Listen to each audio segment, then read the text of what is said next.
All right. Shoot the breeze, topic number 3. For those that are not aware, in the United States, the Supreme Court had a ruling this week on temporary protected status. It's basically a status where you, as an immigrant, are able to stay in the United States because the country or countries that you come from is that hostile. And so this week was the week that the Supreme Court of the United States ruled. And in a 6-3 decision, the Supreme Court ruled in favor of doing away, again, eliminating the temporary protected status for Syrian and Haitian immigrants. In the chat, Coco 911 answers is it Taylor Tools? Taylor Rooks? Taylor Rooks, excuse me. Yes, Taylor Rooks. Yes, from Gwinnett County. Major, again, wiping away $2 million worth of debt for Gwinnett County. So, but yes, nonetheless, we're moving on. Shoot the breeze topic number 3. Ask, is it time to leave or is this just wrong? We got 2 videos that go with this topic. The first one is a breakdown of the Supreme Court ruling, again, to end protected status for Haitian and Syrian immigrants. But, you know, we are the diaspora here in the United States. That's where we're based out of. So we're going to focus on our Caribbean and African immigrants. Let's go with the first video, and then we'll show the second video about a talk show host voicing her opinion on the ruling. First, we'll start off with the message, again, the breakdown of the U.S. Supreme Court ruling this week. Haitian immigrants in Ohio could lose their legal status after a major Supreme Court decision just came through involving the Trump administration's immigration policy. I'm Josh with the Daily Drop, and here's what just happened. In a 6-3 decision, the U.S. Supreme Court ruled Thursday that the Trump administration can move forward with ending temporary protected status, or TPS, for Haitians. Now, TPS is a program that allows people from countries affected by war, natural disasters, or other major issues to legally live and work in the United States. Taking a look at the Supreme Court opinion, Justice Alito wrote for the majority that Congress wrote the TPS law in a way that largely prevents courts from reviewing decisions to designate, extend, or end those protections. And in dissenting opinion, Justice Kagan argued courts should still be able to review whether the administration followed procedures required by Congress before ending TPS. Now, the decision could affect thousands of people in Ohio, including an estimated 15,000 Haitians in the Springfield area and another 30,000 in Central Ohio. Haitians first became eligible for TPS after the devastating 2010 earthquake, and those protections were repeatedly extended as Haiti faced ongoing political instability and violence. We'll continue to track the situation, but you can read Anastavia's full coverage on this and more at Cleveland.com. Thousands of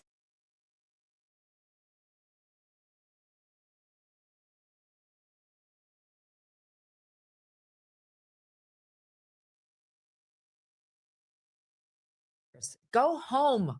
And look, this has been going on for over a dozen years. Go home. Get out.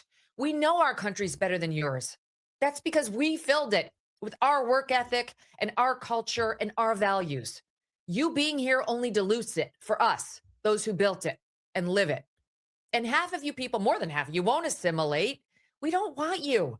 We don't care if you're offended. Get out. Go home. Go back to fucking Haiti. Sorry. I'm thinking about our friends in Ohio who've been dealing with these TPS Haitians for years now, who are drunk driving all over their towns and killing people. This is the whole cats and dogs thing. Like, they don't want to live like Americans live. And this was supposed to be it was supposed to be temporary help. And it's turned into another backdoor way of allowing someone permanent residency here. And they take advantage of all of our public services and look, this has been going on for over a dozen years. Go home. Get out. We know our country's better than yours. That's because we filled it with our work ethic and our culture and our values. You being here only dilutes it for us, those who built it and live it. And half of you people, more than half, you won't assimilate. We don't want you. We don't care if you're offended. Get out. Go home. Go back to fucking Haiti. Sorry. Once again, if you're just joining in, I am Jacadero proudly filling in for Brother Koku here on Shoot the Breeze episode 247 on the Bitter Medicine Podcast. Hit the like button if you haven't already. Get like-minded individual eyes and ears to this content. It's needed. We are getting into our third topic on Shoot the Breeze episode 247, and it asks, is it time to leave or is this just wrong? The two videos, the first one, a breakdown of the Supreme Court of the United States allowing the end of protected status for Haitian and Syrian immigrants. We're going to focus on the Haitian immigrants, our Caribbean brothers and sisters. Why not? Let's go ahead and start off with our educator, Black Steel. What say you? Is it time to leave or is this just wrong? First of all, fuck that bitch. Okay, fuck her.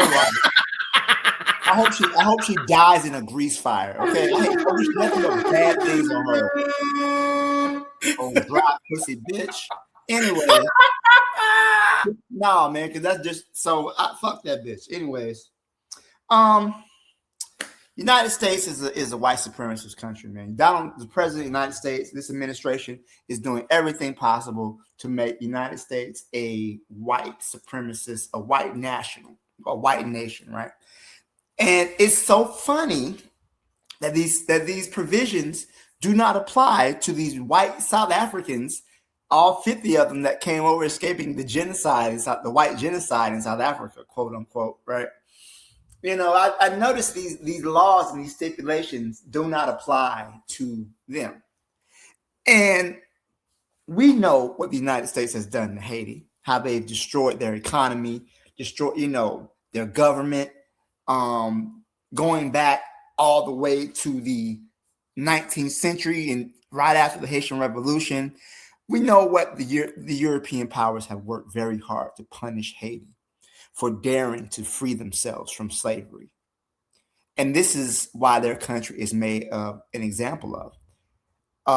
From the Clintons destroying their rice industry, to the UN bringing in cholera, to the Marines literally stealing the gold from their treasury back in 1915, to the sanctions, the murder of their political leaders. It's a really long list of fuckery that the United States has pulled on the Haitian people and the island of Haiti. Even what happened after the earthquake, right? Because of Haiti's infrastructure, because of their economy, they weren't able to properly rebuild from what happened after that earthquake. And it's been a struggle ever since. But again, you don't see these restrictions on white immigrants, right? If these were people coming from a majority white country, this wouldn't even be a conversation, because this administration is just open with their desire, is just open with their white nationalism. They're open with their racism. And that's just all it is to it. I feel for these people, because from everything they've said, these Haitians are hard workers. If anything, these people embarrass what the Americans in these towns in Ohio. Many of their bosses say, we can't get these people to come to work. They don't do anything. They come here, they go to church, and they live their lives, right? And this whole thing about them eating cats and dogs is all about, now they're adding drunk drivers. It's all about hysterics. These people, immigrants, tend to commit less crime than average, right? But yeah, I feel for these people. I think it's time for, if they need to leave, because what recourse do they really have at this point? The Supreme Court is the highest court in the land. They've ruled on it, and Trump, they said that the lower courts can't block it. Then it leaves their future in jeopardy. But many of these people, they've been here since 2010, sometimes before that. But America has always been like that towards Haitians. Remember, for those of you who may not know, there was a wet foot, dry foot rule. When in Florida, for example, if the Cubans were escaping Cuba, if they made it to dry land, they were allowed to stay. The Haitians were not. Haitians were not given that freedom that the Cubans were given when they left Haiti. And they were dealing with the dictatorship of Papa Doc Duvalier and everybody else, all the other things that were going on in Haiti. They didn't have that option, but the Cubans did. So it's just another example of America's racist foreign policy. this race administration taking effect. I really feel for these people because many of them have been in the United States for years. I don't even know what to say. Should they go back? They may not have a choice to go back. I don't know what type of quality of life they'll have overseas if they go back, what type of home they'll have back in Haiti. I just don't know. It's a bad situation all around. I'll leave it there. Thank you. Appreciate it, Black. Will they get sent to Haiti? I'm sorry. I would just ask the question. Will they send them back to Haiti? Because he just sending people anywhere, man. But I agree with what Black just said about Megyn Kelly. Fuck that bitch. Before we get into your further thoughts, Brother Bakari, just a note, Megyn Kelly explains on "We don't want you here. We don't want Haitians here." Well, for the year of 2026, the U.S. refugee admission ceiling, again, so the amount of people allowed in the country for South Africans, for white South Africans, specifically the Afrikaners, is set at 17,500. It was initially 7,500, but it was raised by this current U.S. administration. So far, as of late May, approximately 6,000 have entered the country, making up 99% of all U.S. refugee admissions. Again, so out of all the people, okay, so it was 7,500 that were topped as far as U.S. refugee admissions. 99% of them are made up by white South Africans. The program functions almost exclusively for this demographic at this point, guys. The vast majority of U.S. refugee slots are honestly just reserved for those white South Africans. So with that being said, and everything that you've heard, Brother Bakari, what's your thoughts? I mean, is it time to leave, or is this just wrong? Is this racism? With the regime you have in charge, no, it's not wrong. Because that's how they feel about you. So I don't know why we keep thinking the way these people feel is wrong. The way they feel is right. What's wrong is we don't feel the same way about them. So we should have something. We should have been able to protect our people when they come here. But since we didn't have a thing, have anything our communities wasn't taken care of, and they couldn't come hide amongst us the way other people do, right? Because there's a lot of white people here that's illegal, Asian people here, everybody. Since we didn't, so this is what happens. Is it time for them to go home? No, it's not time. I wouldn't say it's time for them to go home. People go, they try to make a better life to get away from what's going on in their own country, right? Maybe you need to overthrow the government over there. But this is how these people have always treated black folks. I remember Bill Clinton, bitch ass, pardon my French, pushed them Haitians while they arguing over Julio, the white Cuban dude, Julio Iglesias, so that the one Cuban can stay. They were pushing 19 Haitians raft back in the ocean and just let them drown. Bill Clinton was president. I remember that. Elian Gonzalez, the little boy. Yeah, when they was crying over him. Yeah, Julio Iglesias. How you mean the singer? I couldn't think of his name, man. So I knew he was even me, Brother Bakari, I was like Enrique Iglesias, but yeah, I understood who you were referencing. I couldn't think of his name. I know what you, but yeah, that's a fair point. I remember that. That was a whole diplomatic incident. They was trying to keep the boy away from his father, and his father was a Cuban national, and he wanted his son back. And I think the boy was taken by, it was a whole thing. They had to snatch him away. Yeah, that was a whole diplomatic incident. And then remember, they pushed them Haitians back in the ocean on their raft. Yes, they did. Yep, I remember that. So this is how these people always felt. And one I did know, I knew they were goons, but what I didn't know was how many, that there were so many black people that felt like these people toward black people. Because the stuff she was saying, she sound like FB, she sound like the people that call themselves FBA, ADOS, and the Aboriginal Indigenous. You understand? That's what she sound like. And I remember it because I just saw it again when Koku just put up a short and it was Black Steel speaking. And they were talking about when your enemy co-sign you. And Black Steel was like, so, if your enemy co-signing you saying the same thing you saying, that's a problem. Talking about what Tucker Carlson said, right? So now when you see what Tucker Carlson said, and now you listen to this woman, I'm going to ask a question. Why do people still call FBA and ADOS brothers and sisters? We should have had something set up, man. I'm going to tell you, when this guy first won, I'll never forget, my neighbors across the street from me, real good neighbors, they're Haitian, and they used to have a flag up in the car, and I asked them, why you took the flag out of your car? Because they said, they was riding down the street one day. This is the guy's wife. She was driving one, stopped at the red light, and all them damn redneck crackers started messing with her about her flag. And she said she got nervous. So when she left there, she got away from them.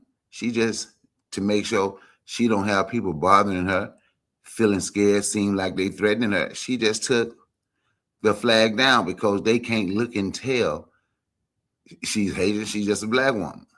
But she took her flag out of her car. So fuck her. Fuck Megyn Kelly. Let me say who I'm saying when I say her. So fuck Megyn Kelly. Fuck the people that think like Megyn Kelly. And fuck FBA and ADOS and all them the same. And I yield the mic. So FBA, ADOS wasn't even in the conversation, but they catch the strays. I love it. You stupid. Hey, but didn't she sound like them though? She did everything in their talking points, telling them to shut up and go back to their country and all the other stuff. Like, why do people forget? Black people made this country. It was our labor that made this country. So maybe she should take her ass back.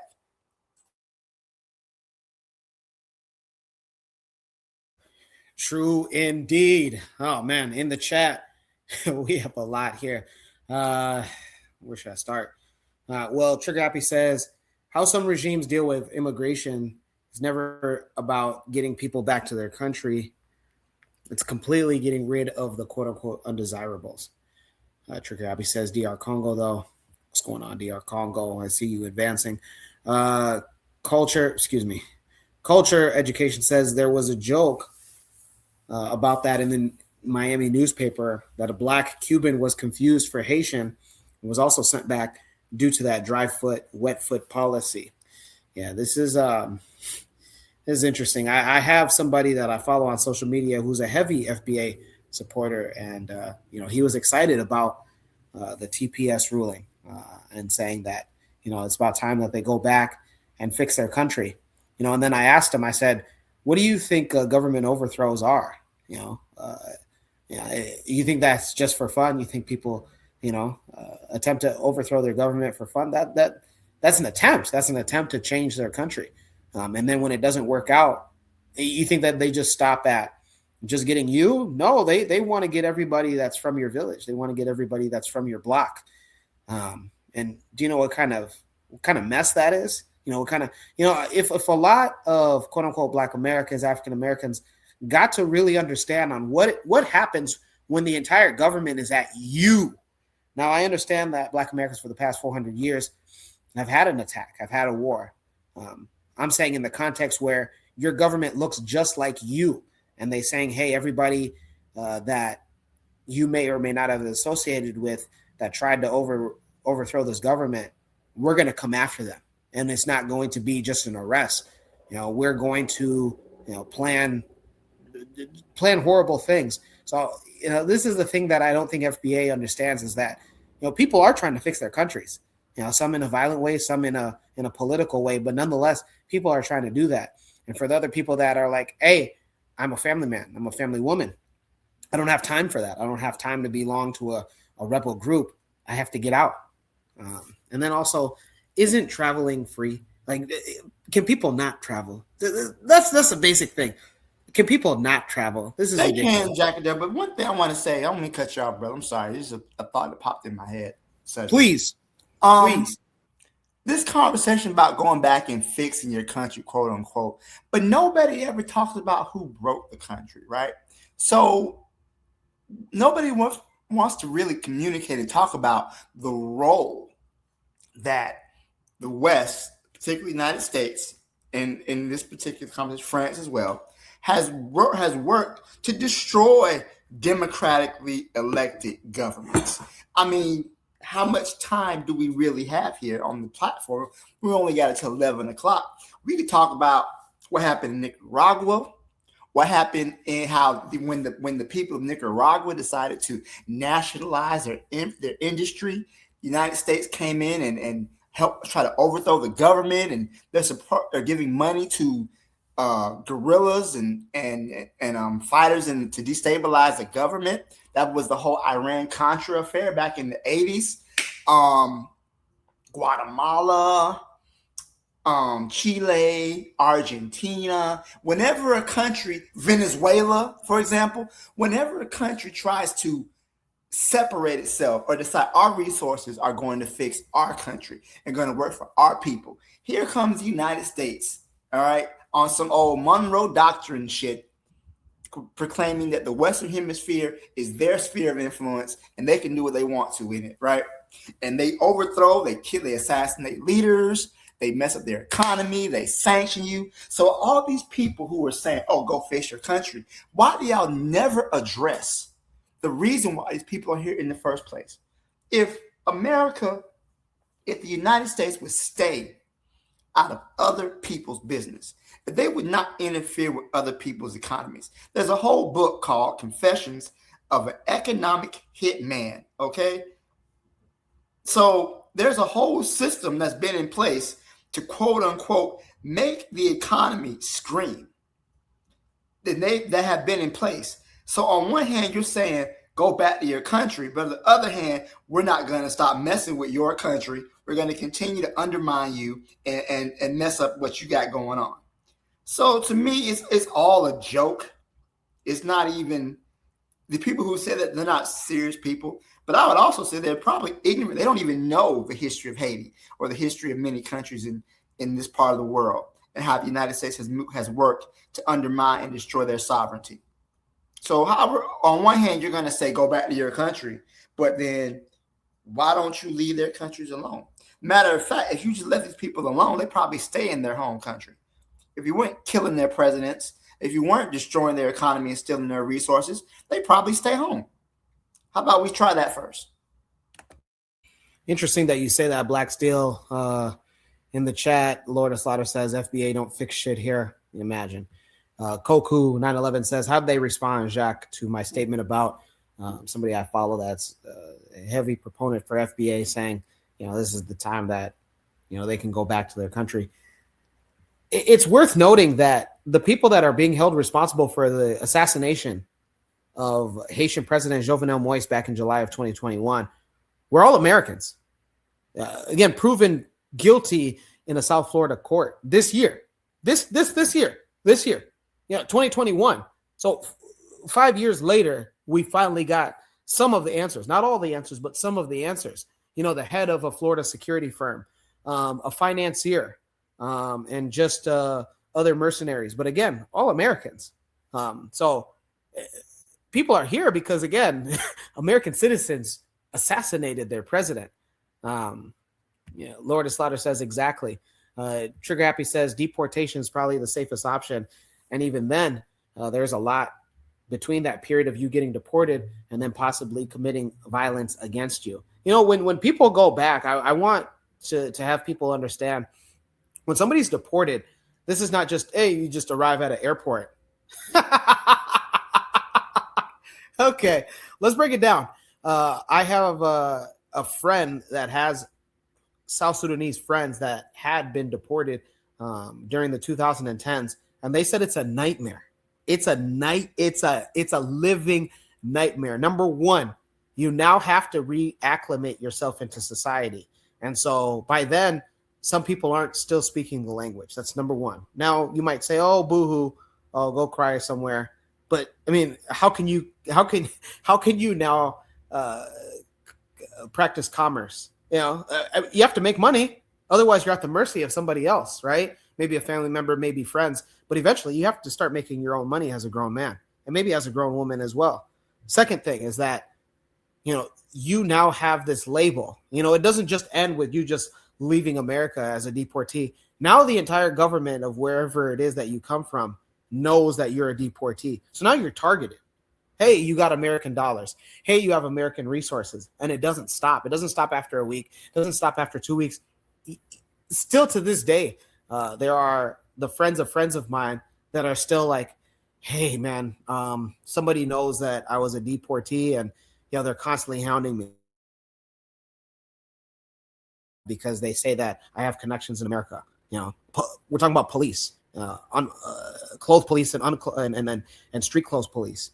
But it's a whole nightmare, and it's not just it's moving. Essentially, it's a forced move, and anybody that has moved can tell you that moving is not picking a restaurant to eat dinner at. It's a whole process.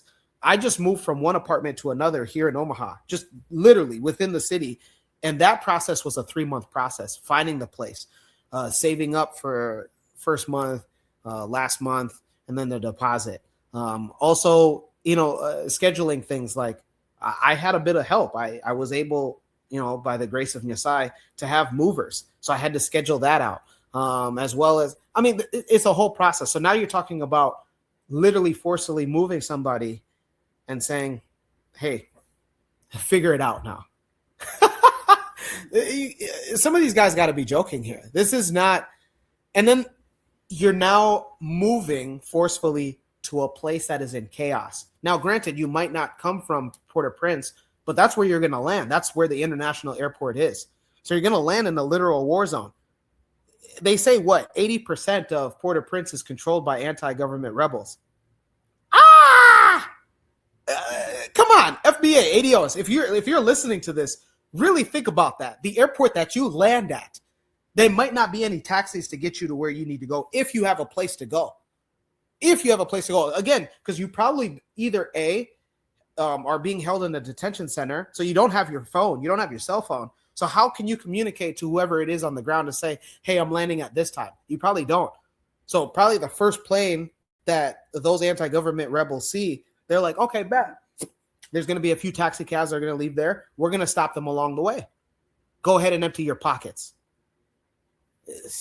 Man, I can go on and on, but this is a nightmare. And yeah, this is wrong. Megyn Kelly is showing her true colors, but I don't expect anything less. I'm just expecting more FBA to really think about this, like, go back to your country. And then, sorry to not take a long time to answer your question, Koku 911 asking what was their response. When I mentioned, the whole thing of overthrowing governments, in these African and Caribbean countries to make the life easier for them, he responded, okay, well then they should stay and do that. Unlike us, FBA, we've never ran. That's what I always get confronted with. We've never ran. FBA have never ran away. They've never ran away. Black Steel, Brother Bakari, maybe you two can speak on this. Why do FBA continue to tell me we've never ran away, but you guys always run away from you guys' countries? Where does this come from? Because they're ignorant of history, man. And that's really what it is. They're ignorant of history, and they want to look down on other Black people somehow. So that's their particular talking point. And it doesn't really matter how many times you point out how ahistorical it is, right? I mean, what is Liberia? Isn't Liberia a colony of Black people who fled slavery prior to the Civil War? If you talk about the community in there's a community in Dominican Republic that has former slaves that escaped, that came there when the whole island was under the control of Haiti. that still exists to this day. I think it's called Samana or Samana. I don't know. My girlfriend could tell me. There's those former slaves who, did we not understand what was the Underground Railroad? Underground Railroad led to Canada, okay, and Mexico, and the Bahamas. So you have many situations where Black people had to flee the United States, right? And it's not a matter of cowardice or whatnot. They left the country. There were movements within the country. The Exodus of 1879, after the end of the Civil War, after the collapse of Reconstruction, you had Black people who left the South and went out to places out west like Kansas, of those territories in the West, Montana, Idaho, all. So you had Black people leaving. They might not have left the United States, but they did leave their particular region. That was the whole thing about the quote unquote Great Migration at the end of the First World War, where you had millions of Black people who left the South and went to northern cities and northern planets for better job opportunities.